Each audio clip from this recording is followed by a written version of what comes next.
Nangako ang Land Transportation Office o LTO kay Pangulong Bongbong Marcos na tatapusin na nila ang backlogs sa plaka at lisensya hanggang sa susunod na taon. Hindi raw magdadalawang isip ang LTO na sampulan ang mga dealer ng sasakyan maging mga tauhan nila na hindi maglalabas ng plaka. Para bigyan ng mukha ang balita, Mobile Journal, Julie Baiza. Pinatitiyak ni Pangulong Bongbong Marcos sa Land Transportation Office na magkakaroon ng plaka ang lahat ng sasakyan at motorsiklo sa bansa at maibibigay na ang license cards ng mga motorista. Nang pumasok kasi ang Administrasyong Marcos, nasa 11 milyong motorsiklo daw ang walang plaka. Ayon sa LTO, kakulangan sa pondo ang naging problema dyan.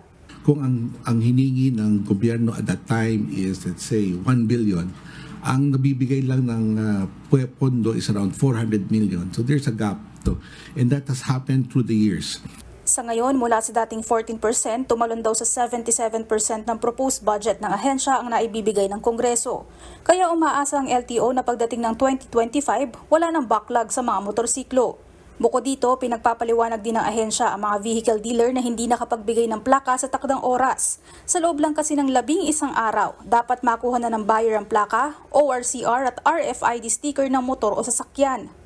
And to this effect, today we issued around over 100 show cause orders to dealers to explain bakit hindi nila nabigay yung mga plaka sa ating mga motorista. And we will continue to discipline our ranks. Kasama rin yung mga LTO na who will not comply with the 5-day requirement. Posible raw na ipasara ang mga dealer na hindi susunod sa deadline ng ahensya. Ang mga LTO personnel naman pwedeng masibak sa pwesto. Bukod dito, tiniyak din ng LTO na maibibigay na ang lisensya ng mga motorista. 9.7 million license cards na kasi ang nabili ng pamahalaan na sapat hanggang sa buong taon. Mobile Journal, Julie Baiza po, hatid ang mukha ng balita.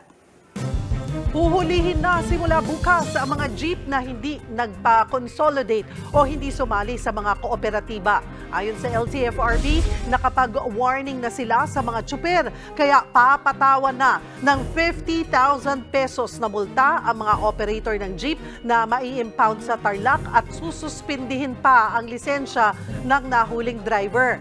Mayo 1 pa tinanggalan ng prangkisa ang mga lumang jeep na hindi nagpa-consolidate. Itinuturing na silang kolorum kaya hindi na dapat pumapasada.